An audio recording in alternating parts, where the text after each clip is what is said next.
ભાવનગરના નવાપરા વિસ્તારમાં રાજપૂત સમાજની વાડી ખાતે ગરાસિયા સમાજે શસ્ત્ર પૂજનનું આયોજન કર્યું। આ પૂર્વે ક્ષત્રિય સમાજના યુવાનો દ્વારા શહેરના વિવિધ વિસ્તારોમાં ભવ્ય બાઇક રેલી યોજાઈ, જેમાં મોટી સંખ્યામાં યુવાનો જોડાયા। આ રેલીએ શહેરમાં ઉત્સાહનું વાતાવરણ રચ્યું। બીજી તરફ નવાપરા ડીએસપી કચેરી ખાતે ભાવનગર એસપી અને આઈજીની ઉપસ્થિતિમાં પોલીસ જવાનો દ્વારા શસ્ત્ર પૂજન કરવામાં આવ્યું। તેવી જ રીતે હોમગાર્ડ કચેરી ખાતે હોમગાર્ડ જવાનો દ્વારા પણ શસ્ત્રોની વિધિપૂર્વક પૂજા કરવામાં આવી।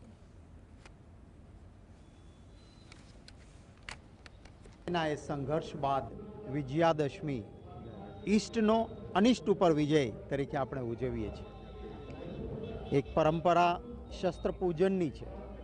હું માનું છું કે ખૂબ સરસ આ પરંપરા છે, જેનું પૂજન થાય એનાથી ક્યારેય પાપ ન થઈ શકે। શસ્ત્ર છે, શાસ્ત્ર છે, સત્તા છે, સંપત્તિ છે, તો એ સ્વાર્થના સંધાન માટે નથી, પરમાર્થના પુરુષાર્થ માટે છે, બીજા માટે છે।